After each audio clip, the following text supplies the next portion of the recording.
What's up, guys? Horror Man here, back for another review. So today we're going to take a look at the McFarlane DC Multiverse Batman.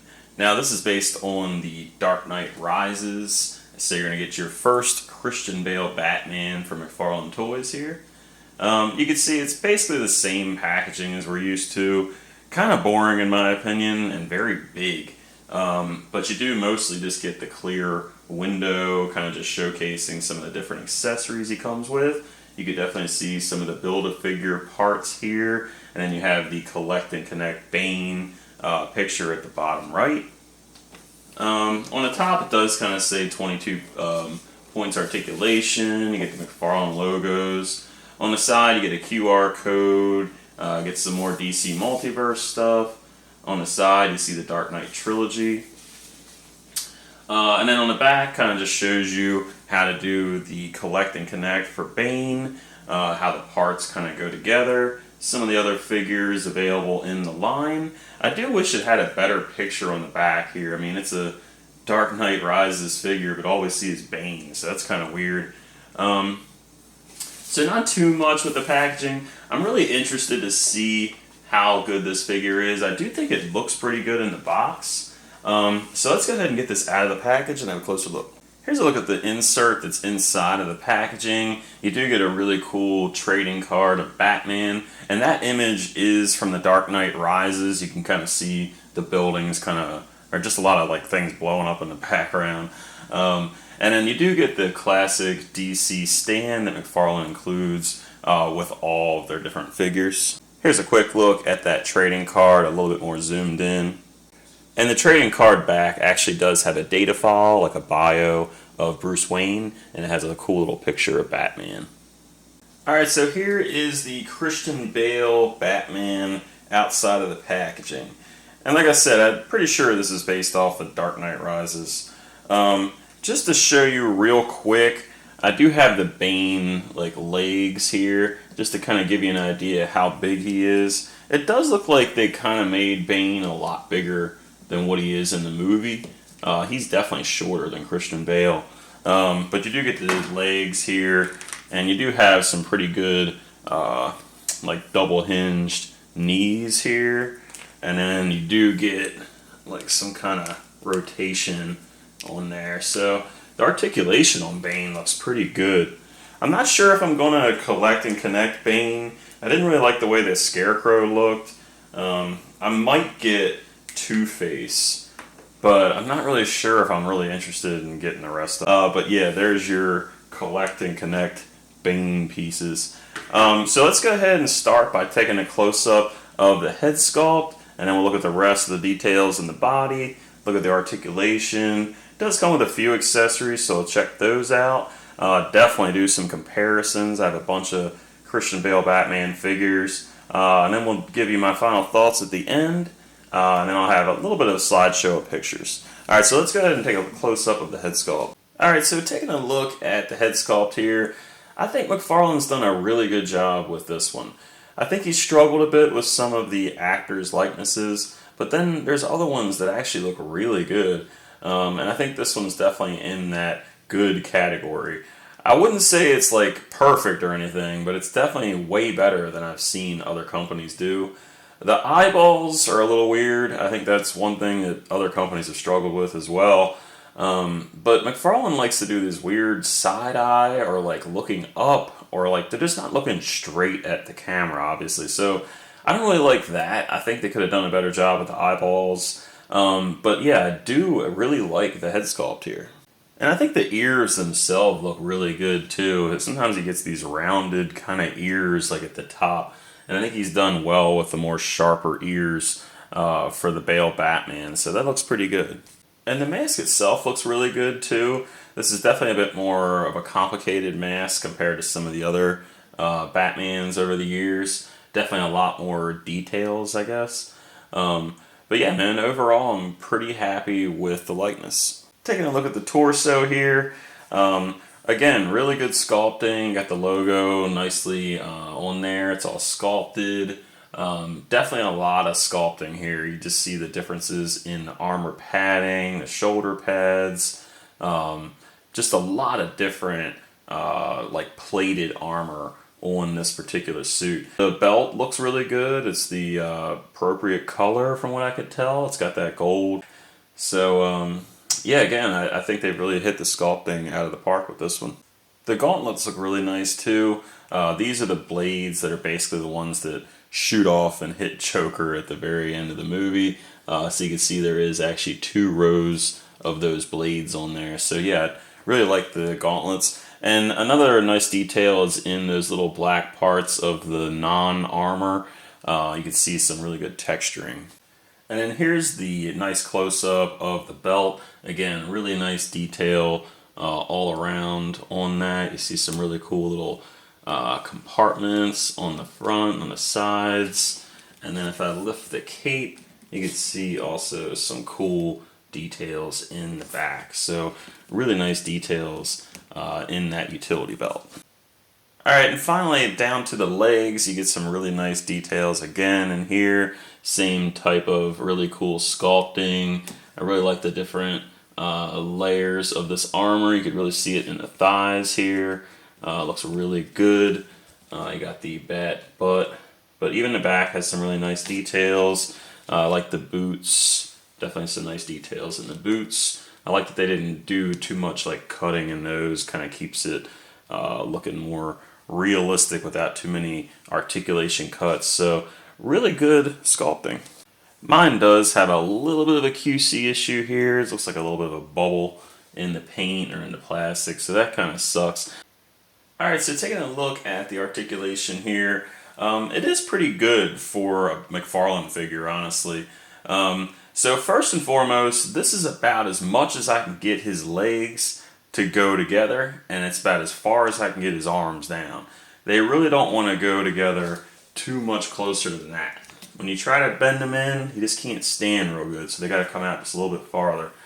So of course this Batman has a different cowl than like Michael Keaton's Batman, so he can turn his head, he can look up and down, more down than up. He has pretty good head tilt, so really good. So I'm happy with that. The arms go out about that far, and again they go down about that far. They kind of stick out just a little bit where the muscle kind of hits the chest area here. Arms go up all the way, and you see how far they go down. You do get a really good double hinged elbow, and then he can rotate pretty good, but that shoulder pad kind of comes with it. You do get rotation at the wrist. Can't really go in too far. Mainly just rotates him.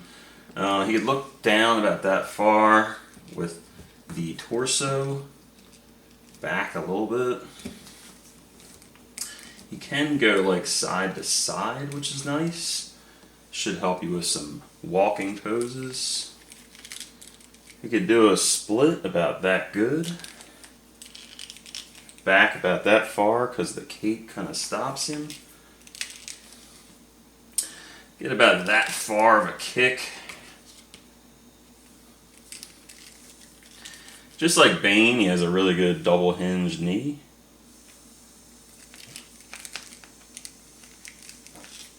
A little bit of rotation. You do have some at the waist too.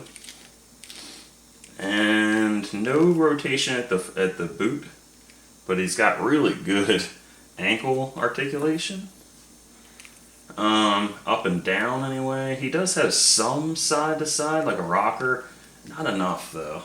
So he's got good articulation where he needs it. But he really needs some better rocker. But overall, I think he's pretty good. Here's a look at the cape. And I think this is where McFarlane and I kind of don't agree with each other, because I really don't like these plastic capes. And this is kind of like his staple at this point. He does, sometimes they're very elaborate. Sometimes they're just really, really weird. This one's kind of like just basic to me. It kind of reminds me of just the old Mattel capes, to be honest, the sculpted Mattel capes.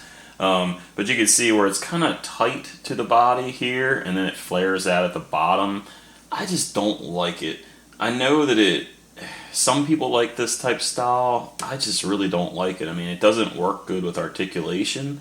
So, like, yeah, you got great leg articulation, but you got this rubber cape right here. So, if you were trying to put this guy in a Batmobile or anything like that, it's just not going to happen. So, McFarlane's definitely going to have to figure out if he's ever going to make a tumbler or anything like that. He's definitely going to have to make a better cape than this, because this is not going to work. And another thing I don't like about it, it's really hard to remove the cape. It's like all sealed in and everything, so I'd have to like rip this off to try to fix it. So definitely loses some points on this figures for the cape. The only real accessories you get for Batman is going to be 3 of these batarangs, which they look okay.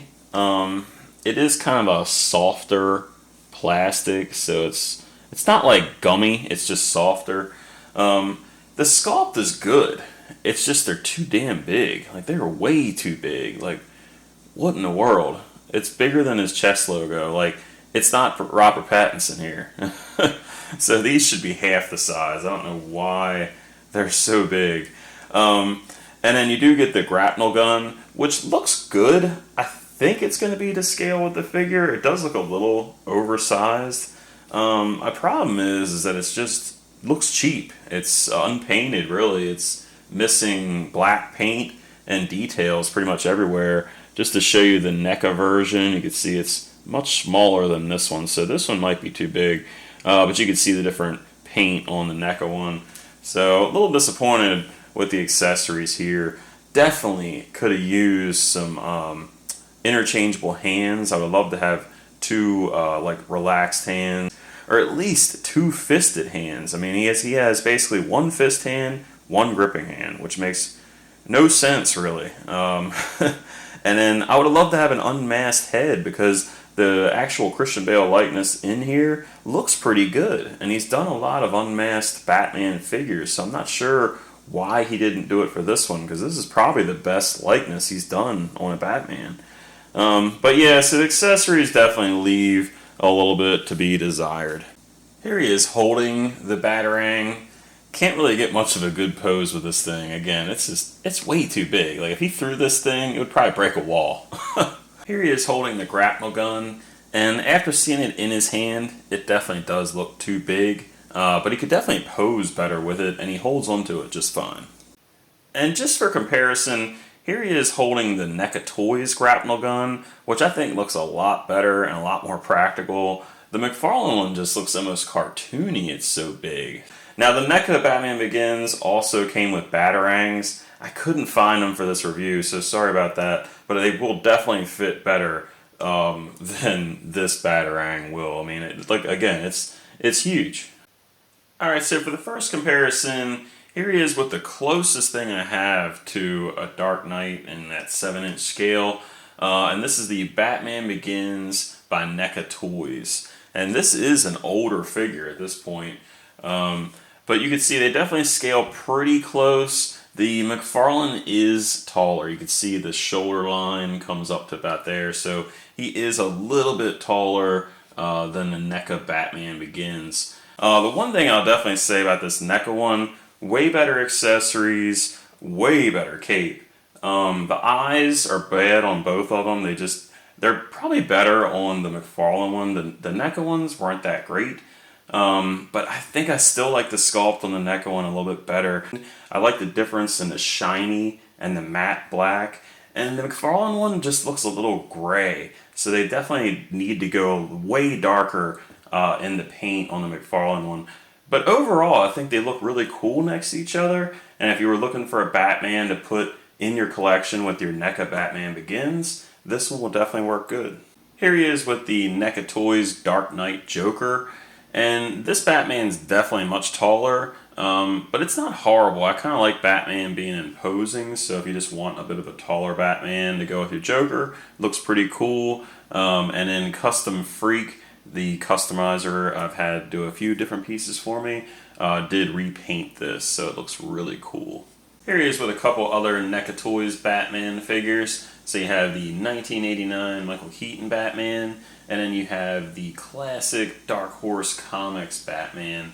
And the Dark Horse one does scale pretty good with him, but Michael Keaton was not the tallest Batman, so these don't look too bad next to each other. And then if you just want to put one other NECA Toys Batman in here, just to finish up the NECA comparisons, here is the Adam West Batman.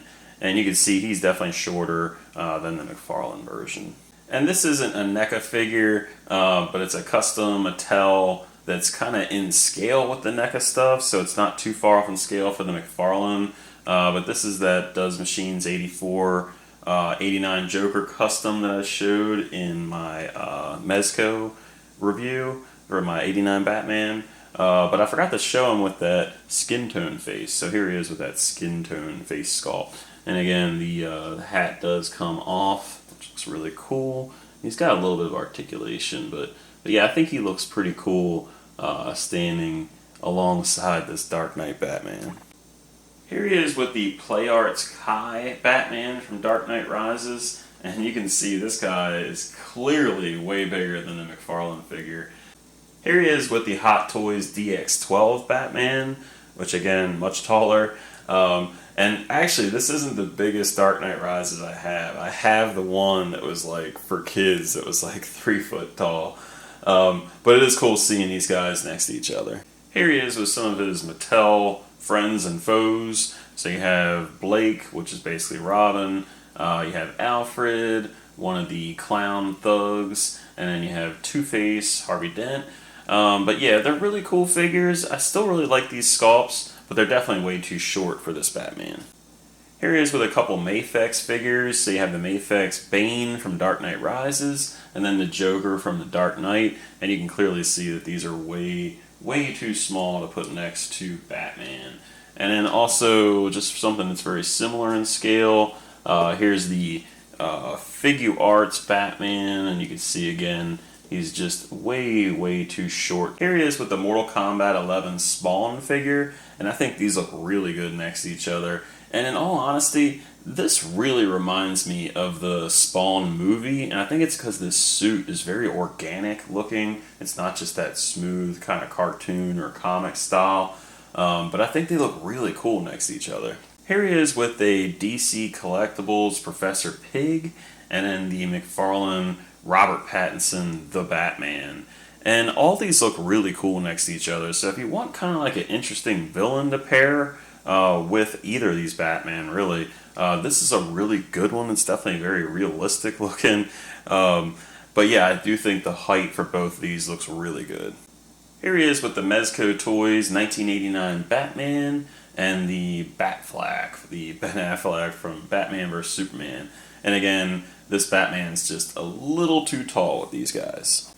And then for your final comparison, here he is next to a couple really small figures. So you have this old Mattel one, which actually came with the Batmobile, like the tumbler. And then you have this really little one, which is actually very accurate to the movie. It was a little minifigure that was included if you pre-ordered the first release of Dark Knight Rises. You actually got Bane, Catwoman, and this little Batman. Here he is with the Mattel tumbler. He looks kind of cool standing next to it, but he's just a little too big to put on there. And just to show you, this is about as good as I can get him to look on this. Again, he's just a little too big for it. Alright, so that's my review of the Dark Knight Trilogy Batman by McFarlane Toys. And for the most part, I'm pretty happy with the overall figure. As I said, I really do think the likeness is there, so I really like the sculpt on the head. I do think the eyes are kind of weird. There's definitely something odd going on there. And then the paint definitely could be more black. I see a lot of these like figures from the Dark Knight Rises specifically, where the suit looks like it was kind of sitting collecting dust for a while, and it kind of altered the color of it or something. So I don't know if that was what they're going for, but there's definitely much more figures out there with this same type of paint scheme. But for me, I definitely like it more in that really dark black. Part of me still wishes NECA could have finished their Dark Knight Trilogy line because they did really make some good ones. But I am happy to see that the McFarlane stuff will scale pretty good with those figures. So yeah, while it has some small flaws, nothing that would definitely turn me away from buying it. And I'm just happy to have some new Dark Knight Trilogy stuff, especially movie accurate trilogy stuff. Now I can't say that about the rest of the line, but I definitely recommend this Batman for 25 bucks. I think it's a pretty good deal. So thanks for watching my review. If you liked the video, go ahead and like it. If you have a comment or question, go ahead and leave it in the section below. And until next time, guys, see ya.